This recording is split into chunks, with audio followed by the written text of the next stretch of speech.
Bienvenido, fiel escucha, a un nuevo episodio de La Tribu Estoica. Volvemos por fin, que sé que ya lo estabas esperando, con los enemigos del comercio, inaugurando el segundo volumen y hablando en este episodio sobre los ideólogos que desarrollaron las raíces de la teoría comunista moderna, tal y como la conocemos hoy en día, y de los primeros ensayos comunistas, algunos seguro que desconocidos para el gran público, y lo que es más importante, algunos que fueron exitosos. No te lo esperabas, ¿verdad? Pues quédate hasta el final y compruébalo por ti mismo. Comenzamos.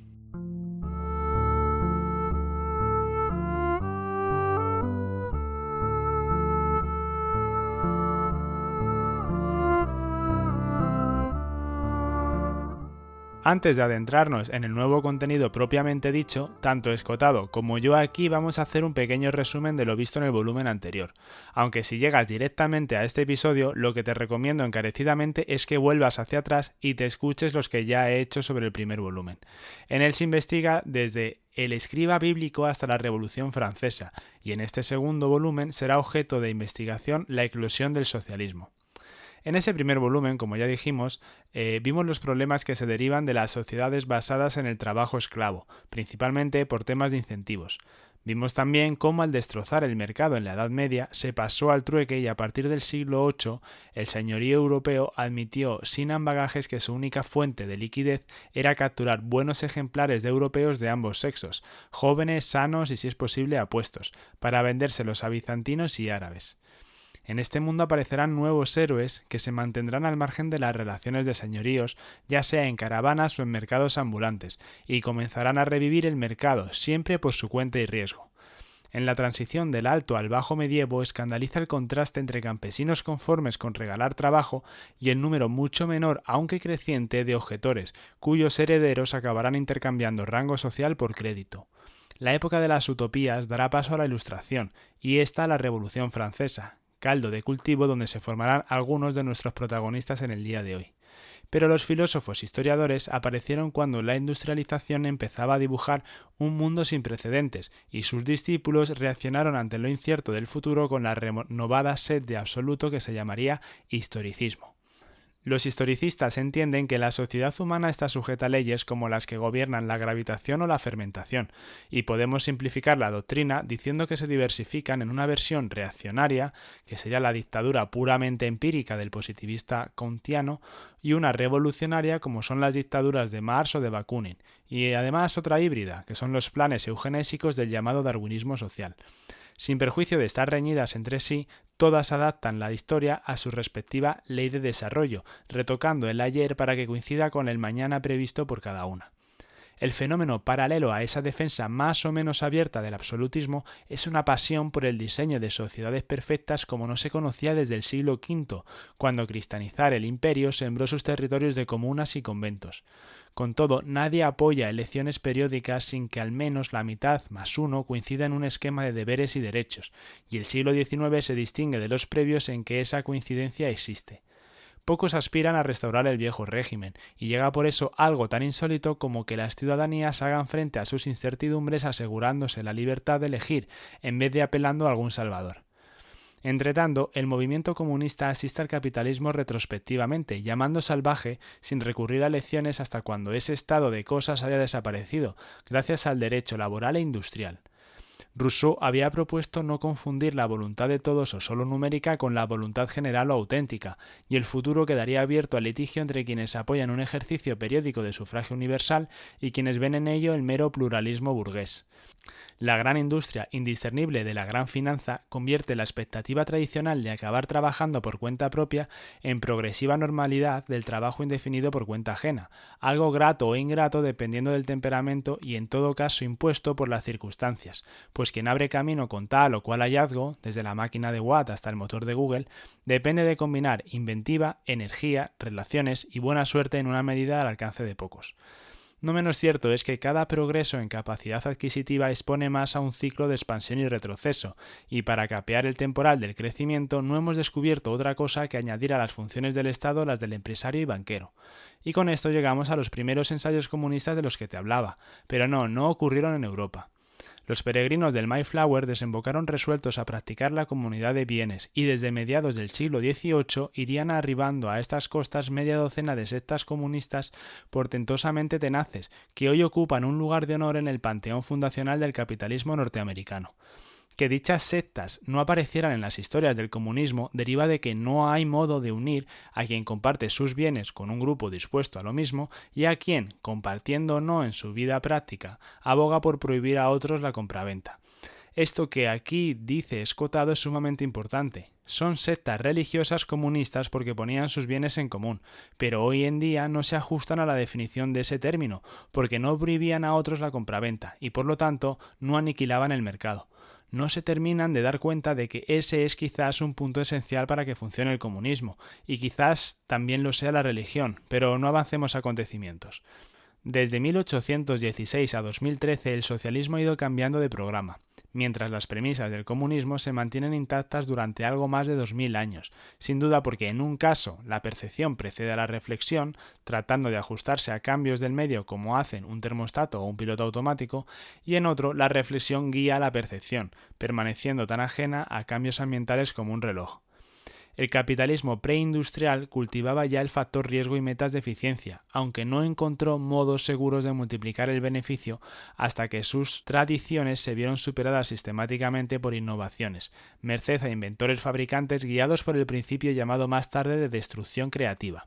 Ese tipo de destrucción es el que pone en práctica la vida, y a empezar a imitar sus procesos con ingenios mecánicos sutiles cambió la faz del mundo, haciendo que la intemperie retrocediese en medidas antes inimaginables. Por lo demás, el capitalismo industrial imitó también su exigencia competitiva, cosa estimulante solo por algunos, y al establecerse puso de relieve que era una proeza humana poco obediente al designio humano, donde poner pautas equivale normalmente a despilfarrar, y a menudo empeora el estado de las cosas.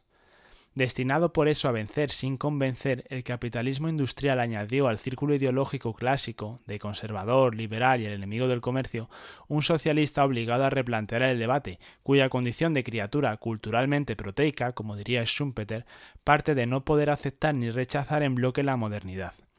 Lo proteico de esa criatura se manifiesta en un terceto de exponentes precoces que incluyen a Tom Paine,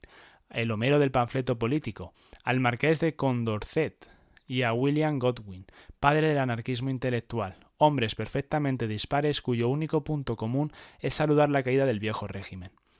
Corsetero en origen, luego linotipista, el autodidacta Paine emigró a Nueva Inglaterra en 1774 y allí, 2 años después, su sentido común le convertiría en uno de los padres fundadores de Norteamérica.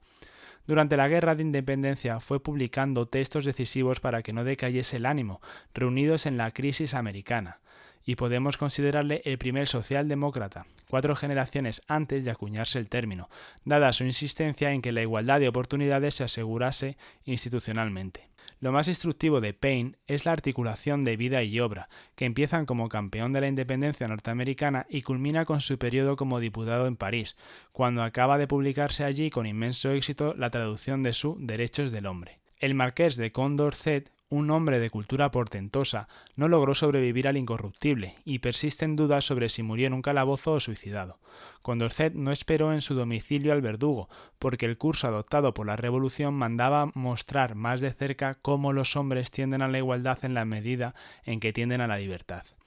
Para poder argumentarlo estuvo algún tiempo huido, escribiendo a ritmo febril un himno al civismo que hiciese frente a la previsible desmoralización del demócrata, aparecido póstumamente como ensayo sobre el progreso del espíritu humano. Su gran legado es el escrito sobre el progreso, piedra miliar para el tipo de movimiento contradictorio y a pesar de todo positivo, Condorcet lo llamaba agonístico, que desde Hegel define el evolucionismo. William Godwin, buen amigo de Paine, suegro de Shelley y abuelo espiritual del Dr. Frankenstein a través de su hija Mary, empezó siendo ministro bautista y acabó queriendo emancipar al hombre de esos sueños sobre el más allá que agitan sus miedos. En 1793, cuando la guillotina funcionaba ya a pleno rendimiento, simpatizó con los ideales jacobinos sin transigir con su terrorismo y expuso un modelo ácrata o de sociedad sin gobierno que será el faro de la nueva generación romántica, previamente congregada en torno a Rousseau.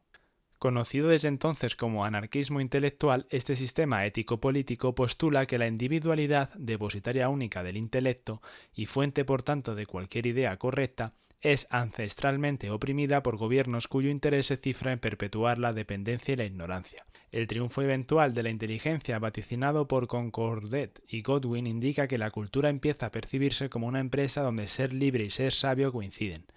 Godwin liga el mañana con un rechazo sentimental de la industrialización y superpone a la idea de un orden autoorganizado un modelo provinciano de existencia. El Estado será trascendido por pequeñas comunidades autárquicas, donde cada cabeza de familia tendrá la parcela justa para mantenerse y el dinero volverá a hacerse innecesario.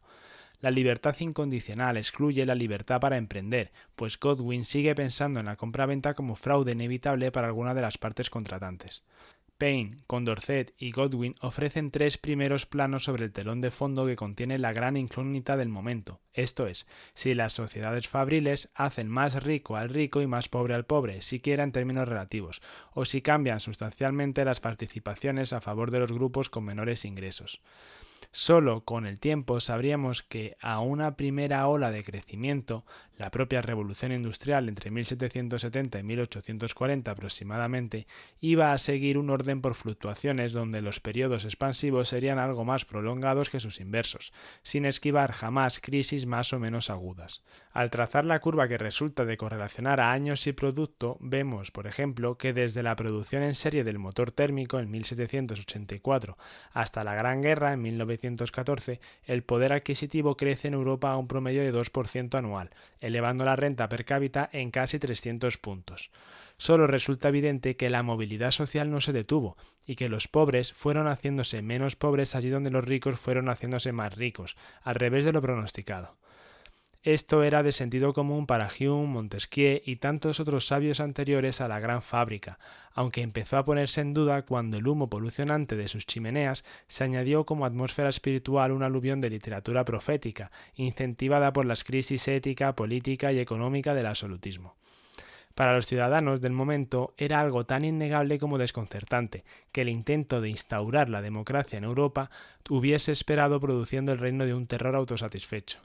Nominalmente la restauración ha vuelto y el espíritu público se inclina al rechazo romántico del maniquismo, aunque en 1750 el número de niños muertos antes de cumplir los 5 años era del 74,5% y en 1829 es del 31,8%. Ni la versión nostálgica del ayer ni la melodramática del presente se felicitarán de que con el sistema fabril llegase a la juventud más del doble de los que llegaban otrora. El tópico de la sociedad fabril será una disyunción entre capital y trabajo, que parte del concepto de plusvalía y nace precisamente en 1818, cuando Owen lea el Tratado Económico de Ricardo. El mismo año en que Owen extrae sus conclusiones leyendo a Ricardo aparece la primera Trade Union británica, gracias a Gast, uno de los grandes héroes sindicalistas ingleses. Gast llamará Hércules filantrópico al proyecto posterior de una confederación sindical, y son energías ciertamente hercúleas las desplegadas entonces por una nueva generación de empresarios, fieles a una épica de frontera y descubrimiento, donde amasar dinero es solo la confirmación externa de haber triunfado en un empeño vocacional, indiscernible del que anima al artista y al científico. El desarrollo de la propiedad intelectual no puede separarse del desarrollo industrial, pues ninguna proeza es menos mecánica que aprender a producir algo mecánicamente, y cuesta imaginar un empeño más individualista y más cargado también de función social. El artículo que la máquina multiplica cuesta menos, su consumo se democratiza en proporción a ello, y los beneficios de producir en masa bastan para sostener una demanda creciente de operarios, que los últimos campesinos atados a su gleba aprovechan para emanciparse. La división del mundo en benditos pobres y malditos ricos no se sostiene ya sobre la rigidez estamental del amo y el siervo. Mediada por la producción a gran escala, tropieza con un medio donde ser próspero o indigente deriva cada vez más de suerte y empeño subjetivo, y cada vez menos del lugar prefijado por la cuna. En el París de 1803, 10 años antes de que Owen se torne escritor, la revolución está entrando en su etapa de dictadura bonapartista. El afán de grandezas imperiales determina un desarrollo material sensiblemente retrasado y una catástrofe sin precedentes para los varones en edad militar, ya que durante los próximos 12 años 1 entre cada 3 muere o queda inválido. Pero la paz interior basta para que deje atrás las hambrunas previas, y el sombrío pronóstico malthusiano trompieza con 2 libros muy bien recibidos por la crítica y el otro público culto. Uno es el Tratado de Economía Política del hugonote Say, que se convierte casi de inmediato en un clásico, El otro es de la riqueza comercial, un ensayo de Simond, mejor conocido como Sismondi. Say es uno de los pioneros en mecanizar las hilaturas del algodón en Francia. Se ha negado a bendecir el dirigismo napoleónico y hasta después de Waterloo ve prohibida la reedición de su tratado, en el cual se presenta como mero introductor de Smith. Siempre hubo empresarios, pero la férula de políticas proteccionistas y el poder gremial restringió tradicionalmente al aristócrata del intelecto y el esfuerzo representado por el entrepreneur, un multiplicador de recursos cuya reproducción gregaria resulta imposible, pues tiene demasiados obstáculos que remontar, ansiedades que reprimir, contratiempos que subsanar y expedientes que proyectar. Al desarrollo de la empresa en cuanto a tal, que asume simultáneamente la inventiva y el riesgo de los negocios, corresponde en gran medida el tránsito de la penuria a la abundancia.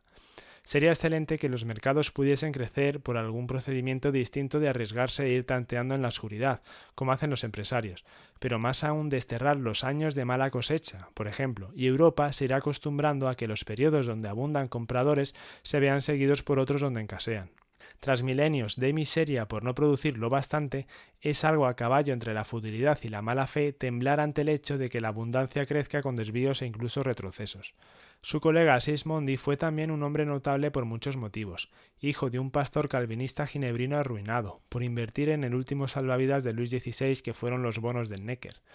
Hubo de ponerse a trabajar desde los 15 años, pero no tardó en recuperar el tiempo perdido para sus estudios y sobresaldría espectacularmente en varias ramas del conocimiento. Leer el tratado de Ricardo le decide a componer sus nuevos principios de economía política. En Inglaterra, que ha abandonado el patrón oro para hacer frente a la guerra contra Francia, crece alternando la inflación con caídas de precios en sectores afectados por el empacho de oferta, que repercute en el operario con desempleo y salarios a la baja, y si bien a largo plazo el equilibrio se restablecerá automáticamente, no dejará de provocar aterradoras cantidades de sufrimiento. Con todo, nos equivocaríamos suponiendo que Sismondi aboga por algún tipo de planificación. Detesta cualquier centralismo y venera la libertad política y económica como valor supremo, y está en realidad inventando el liberalismo acorde con la industrialización, que quiere mejorar los ingresos del trabajador no especializado. Definitivo no, dicho análisis asegura a Sismondi un puesto destacado en la historia del pensamiento económico, ya que adivina los conceptos de ciclo económico y demanda total o agregada, introduciendo el tiempo de un modo más preciso.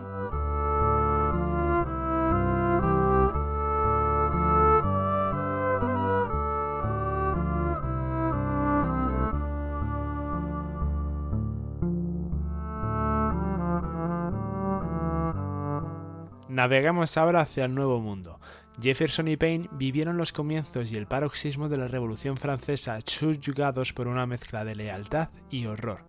Ambos sabían por experiencia que no trampear con las reglas del juego democrático había evitado la guerra civil al otro lado del océano, pues tras su derrota los monárquicos del país fueron gentilmente invitados a mudarse al Canadá o volver a la metrópoli. Norteamérica ni había conocido ni conocería tampoco el proyecto de abolir por decreto el tuyo y el mío, pero al mirarlo algo más de cerca comprobamos que la comunidad de bienes fue un asunto crucial para los primeros pobladores de Nueva Inglaterra y que el espíritu del capitalismo norteamericano se entrelaza con una secuencia de sectas comunistas que fueron llegando o formándose allí desde finales del siglo XVIII. Ellas iban a ser los ensayos del colectivismo más duraderos y prósperos del planeta, y que esto sea un asunto habitualmente ignorado lo hace aún más instructivo para nuestra historia moral de la propiedad. Veamos alguno de estos ejemplos tan reveladores. William Bradford fue reelegido 30 veces gobernador por el grupo que desembarcó en la actual Massachusetts, y se le podría considerar el primer historiador y literato de la futura nación. También debemos considerarle su primer teórico político. Basten 2 palabras sobre los dramáticos comienzos de su aventura, que incluían 2 grupos diferenciados, medio centenar de colonos no definidos por su fervor religioso, los aventureros, y otros tantos resueltos a fundar una iglesia luterano-calvinista sin la bajeza y supersticiones del anglicanismo, en palabras del propio Bradford. Durante los 2 primeros años racionaron drásticamente el grano, a 110 gramos diarios por cabeza, sin poder pescar por falta de redes y cazando de tarde en tarde algún ave o algún venado. Al repartirse la primera cosecha, un grupo de 100 aventureros rechazó esa distribución, gastó excesivamente mientras tuvo, y tras meses de mendigar y hurtar, murió de hambre y frío en el invierno de 1622. Dicha experiencia hizo que la colonia recapacitase y desembocara en la más antigua manifestación del gusto norteamericano por la competencia. Así como en el Nuevo Testamento las profecías apocalípticas alternan con multiplicaciones milagrosas del pan y otros bienes, el Antiguo exalta la previsión y la maestría, dos actitudes mucho más apropiadas para sacar adelante la colonia. Decidieron entonces que Dios en su sabiduría vio un curso de acción para ellos superior a la igualdad material, mientras no menoscabase su respeto mutuo.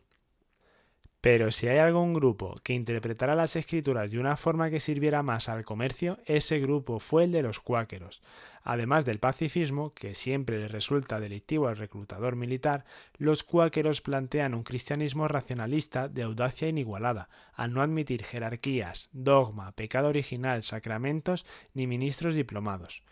Un lustro después de los inicios de sus actividades en el Nuevo Mundo, la actitud en principio extraña de no regatear practicada por los tenderos cuáqueros les gana la reputación de vendedores honrados, que trafican con producto de primera calidad y ofrecen precios equitativos. Quienes empezaron siendo solo minoristas y artesanos se convierten en hombres de negocios, como los nuevos directores de Merchant Adventurers, que sigue siendo la principal compañía dedicada a mover personas y bienes entre Europa y América del Norte, una circunstancia inexagerable para la importancia de las colonias. Cuando Tocqueville visite Norteamérica en 1831, uno de los fenómenos más diferenciales, la abnormal abundancia en estas tierras de mano de obra educada, se atribuye al hecho de que todas las escuelas cuáqueras son gratuitas para quien busque instrucción y no pueda pagársela. Poco a poco vamos llegando a lo que te hablaba hace un rato, a esos ejemplos de comunismo religioso. Los puritanos fueron más adictos al trabajo que los luteranos, y los cuáqueros todavía más que el luteranismo puritano, aunque los primeros workaholic van a ser precisamente sectas formadas en Norteamérica, que sin perjuicio de imitar a la comuna original de Jerusalén, por lo que respecta a la comunidad de bienes, cultivan con singular éxito e intensidad el trabajo especializado, y lejos de ver en el dinero una impureza, se dedican a ahorrarlo e invertirlo de modo lucrativo. Más curioso aún es que 6 de esas 7 sectas sean iglesias de la Segunda Venida, que creen inminente o muy próximo el fin del mundo, cuando confiar en dicha profecía del Apocalipsis fue el principal argumento de los primeros cristianos para no organizarse a medio y largo plazo en términos productivos. ¿Cómo entender que en el mismo aquí y ahora 7 comunas religiosas triunfasen, mientras que 3 comunas laicas fracasaban, a despecho de empezar con medios incomparablemente superiores? ¿Pudo influir en ello que las comunas laicas partiesen de la comunidad patrimonial, mientras el que las religiosas fue algo resuelto sobre la marcha, para sobrevivir a condiciones de extrema indigencia? La historia parecía determinar que quien prescinde de la propiedad privada repudia también el comercio y propugna una revolución política. Con todo, esta suposición no resiste un cotejo con los orígenes del capitalismo norteamericano y con sus primeras industrias de volumen medio y grande, animados por igualitaristas que aspiran únicamente a revolucionar sus propias vidas.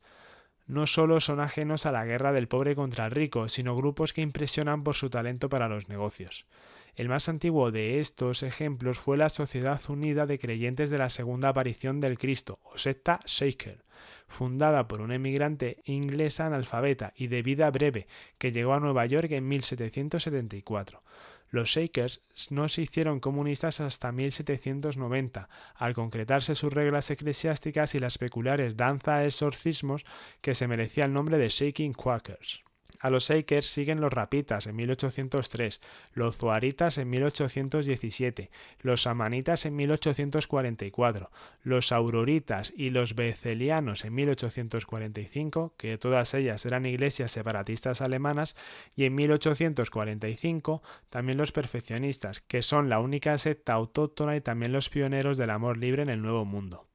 Y, sin embargo, el comunismo norteamericano mantiene la igualdad sin lucha, en un contexto donde abundan personas alegres por su apacible manera. Son personas gregarias, fascinadas por algún líder carismático que renuncian a la aventura de vivir, asegurándose el confort con trabajo y obediencia, aunque dichas condiciones no dejan de engendrar pericia inventiva. En Europa sus iniciativas serían impensables sin una financiación a gran escala, y allí ese requisito se suple con una mano de obra excepcional por capacitación y actitud. George Rapp fue un campesino atraído por la teosofía mística, a quien la autoridad luterana empezó acusando de ser un embaucador absurdo, hasta que sus pretensiones de profeta y su negativa al reclutamiento militar le valieron 2 días de arresto y una advertencia de exilio. Tenía ya en Württemberg miles de fieles y gracias a una colecta pudo fletar hasta 3 barcos, como no con el apoyo del Merchant Adventurers, para transportar a Pensilvania unos 800 peregrinos en 1803. 2 años después, cuando descubrió el asentamiento adecuado para Armonía, su primera ciudad, la congregación decidió poner y tener todo en común, imitando por una parte a la comunidad de Jerusalén y blindándose por otra ante las privaciones que se avecinaban. De entonces parte su nuevo nombre, Economitas, y su expresivo lema: trabaja, trabaja, trabaja, ahorra, ahorra, ahorra.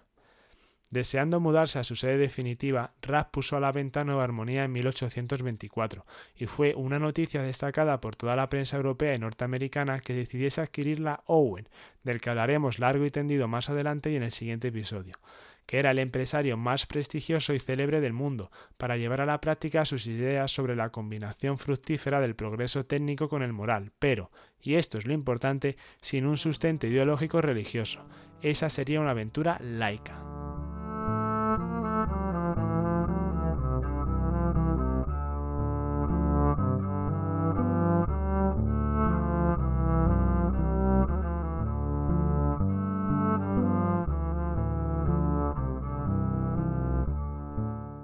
Contando con el apoyo de un socio, Owen renovó el equipo productivo, introduciendo la maquinaria agrícola e industrial más avanzada, y redactó unos estatutos menos democráticos que los de Penn, aunque igual de severos en materia de ebriedad y conducta licenciosa, cuyo elemento más novedoso fue sustituir la antigua moneda por un dinero cooperativo basado en billetes de 3 denominaciones, 1, 5 y 10 horas de trabajo.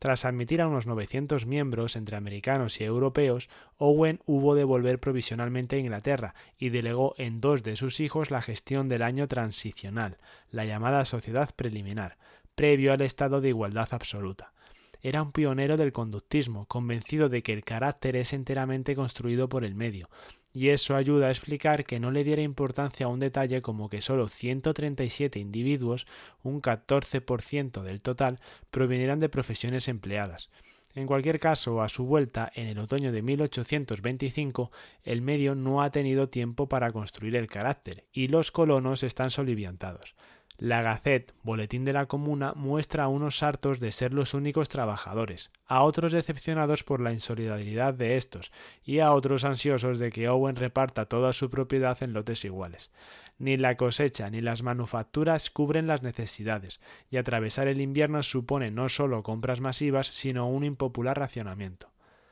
Aunque la sociedad preliminar no ha dejado de ser deficitaria y está dividida en facciones, al cumplirse el año de su existencia, en febrero de 1826, una constitución la transforma en comuna de igualdad, un ente autogobernado y comprometido a pasar de la competencia a la cooperación.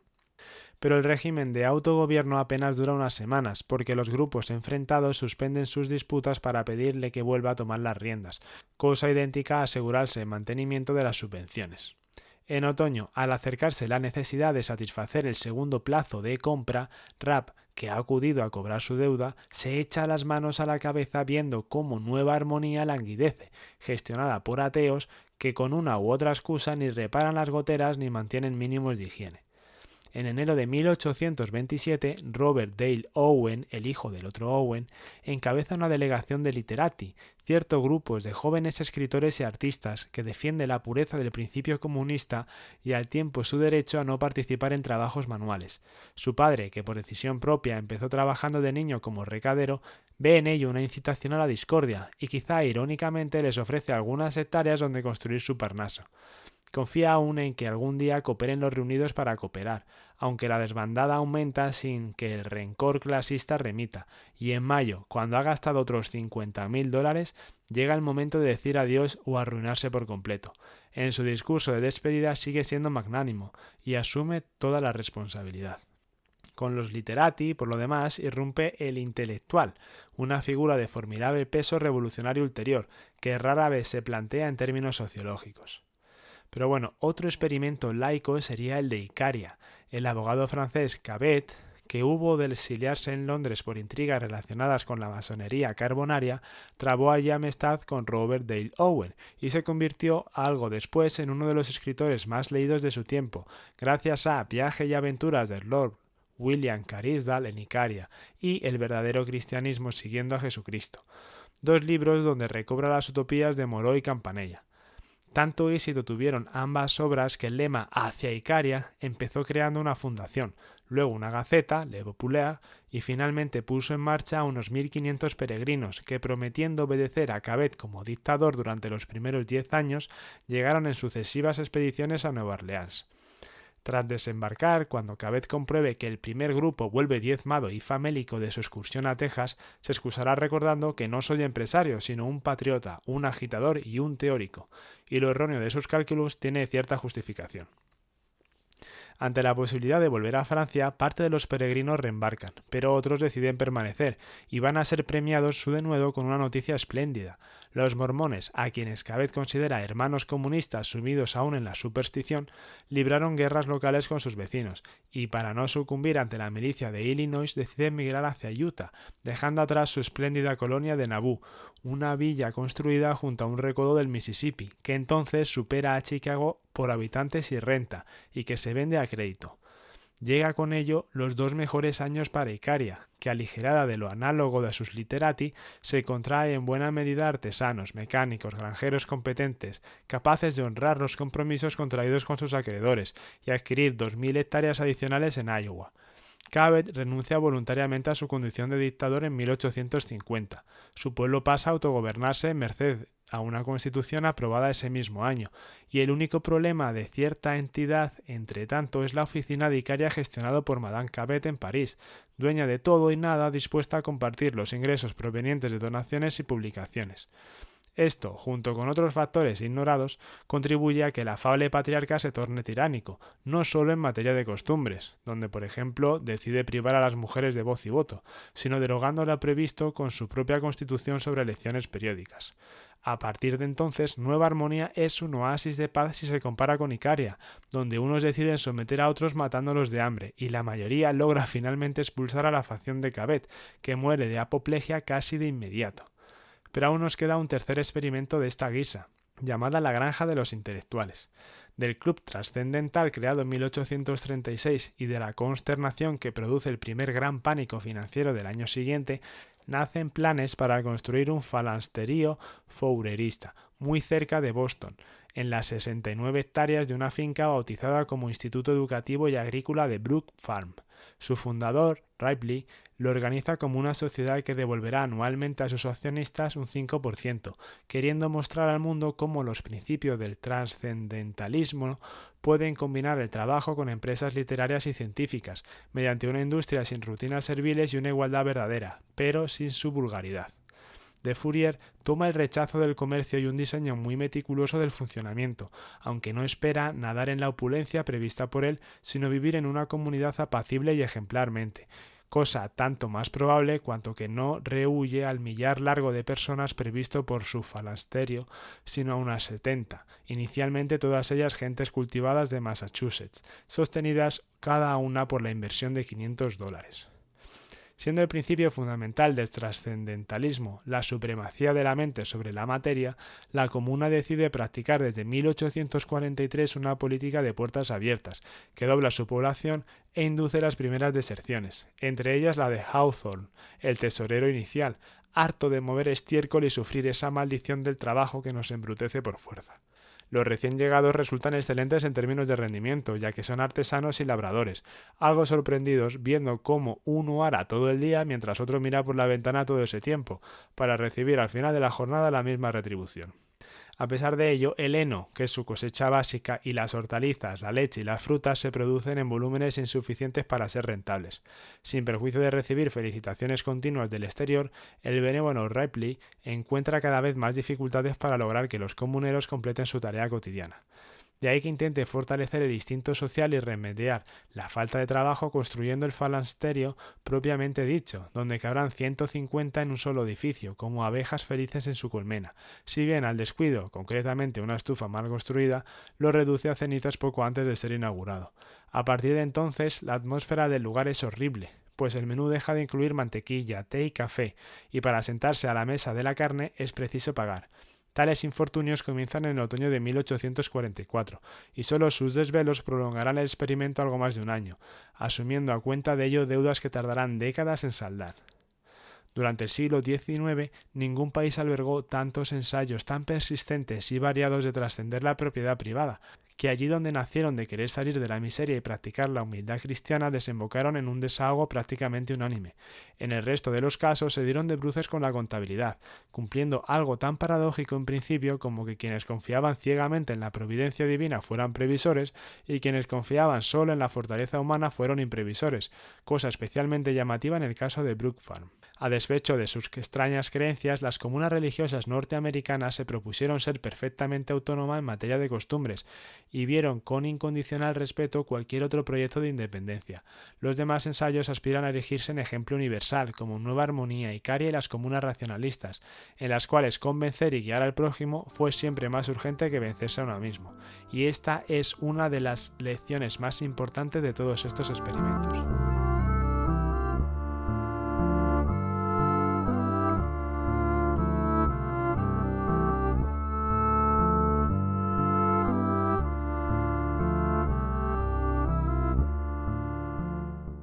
Cambiando de tercio y volviendo al viejo continente, nos encontramos con Los elementos de economía política de James Mill, secretario de Bentham, que fue el primer manual estudiado por Marx y plantea el empeoramiento como teorema y encuentra su antídoto en limitar la población. A despecho de ser agnóstico, admira la teología maniquea porque es la única donde el bien y el mal se deslindan del todo, permitiendo perdonarle al hipotético creador tanta miseria como la existente. Capaz de proezas como no perder jamás un minuto en bromas, Mill logró que a los 6 años su hijo John Stuart leyese Homero y Sófocles en griego, alternando esa vena clásica con el estudio de la economía política, que consideraba una ciencia sombría, desolada y depresiva, que debemos llamar ciencia lúgubre. Hoy ese conjunto de pronósticos no sorprende tanto por pesimismo como por falta de sentido histórico, pero ayuda a entender el primer pánico registrado ante un agotamiento planetario de los recursos. Robert Malthus fue más lejos que nadie en este camino, pues para argumentar contra la legislación de beneficencia vigente, las Poor Laws, dedujo la pobreza de un crecimiento aritmético en la producción de artículos nutritivos y un crecimiento geométrico en la de los habitantes. Para llegar a esa conclusión alegó apoyarse en las leyes newtonianas del movimiento, y tras Condorcet fue el primero en aplicar el cálculo integral a fenómenos sociales, si bien todo ello de un modo tan arbitrario que solo la atracción del alarmismo permitiría relacionarlo con conocimiento propiamente dicho. Ni una de sus proyecciones sobre demografía y productividad se acercó al estado de las cosas. No obstante, su ensayo sobre los principios de la población iba a ser uno de los textos más citados y editados de todos los tiempos, fuente de inspiración para Darwin, para el ecologismo fundamentalista, para la ciencia ficción y hasta para sectas neoapocalípticas contemporáneas. David Ricardo, hijo de una cuáquera inglesa y un sefardita holandés recién establecido en Inglaterra, se hizo rico antes de cumplir los 27 años, demostrando cuán transparente le resultaba la Bolsa de Londres. En su obra más famosa y desde la primera línea, sus principios de economía política y fiscal se proponen demostrar que el valor de un bien depende de la cantidad relativa de trabajo necesaria para producirlo. Es curioso que el utilitarista no sospechase el valor-utilidad, único capaz de explicar precios concretos, pero el corsé metodológico de la escuela exigía que lo útil se considerase siempre en términos normativos en vez de históricos, haciendo que además de ignorar la formación efectiva de los precios del principio de valor-cantidad de trabajo, ignorara la existencia del empresario como factor productivo, viendo en los negocios el fruto mecánico de unir dinero y mano de obra, o capital fijo y capital circulante. Otro protagonista de esta época será Charles Fourier, que fue un viajante de comercio autodidacta que elevó el género utópico a su forma más elaborada, convincente e ingeniosa.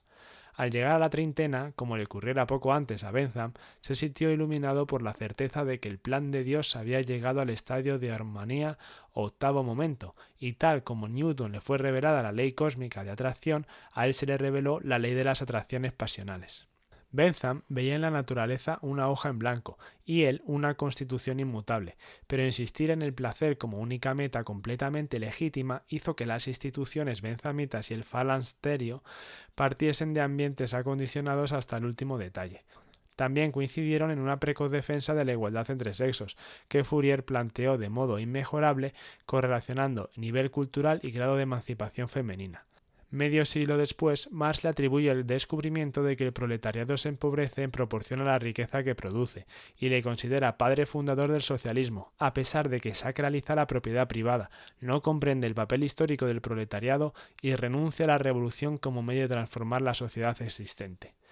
Su persistente prestigio entre comunistas y anarquistas debe atribuirse a haber denunciado la falsa industria, entendiendo por ello el mundo financiero fabril sujeto a periódicas crisis, del cual empezó a desconfiar viendo cómo en tiempos de hambre todo un cargamento de arroz se echaba a perder para evitar una bajada de precio. El falansterio es un tipo de colonia autogobernado democráticamente que acabará cubriendo todo el planeta. Allí el trabajo duro, vulgar y solo necesario obtiene la máxima remuneración, el útil algo menos y el placentero la mínima, pero en cualquier caso suficiente para que todos sus miembros se conviertan en capitalistas. Queda asegurado con ello la independencia económica de las mujeres, e incluso la de los niños con más de 5 años, que cobrarán igualmente por su labor.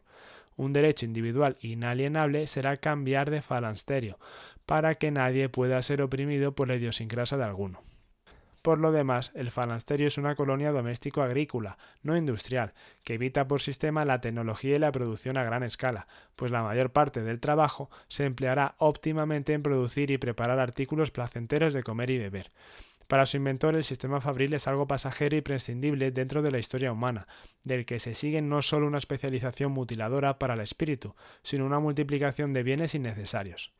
Supremamente venerable para algunos y detestable para otros, Louis-Auguste Blanqui, el héroe comunista originario, fue capaz de sobrevivir a 2 penas de muerte y 37 años de reclusión en distintas prisiones, de ahí su sobrenombre del cautivo, por creer en la insurrección armada como único camino eficaz hacia la igualdad material.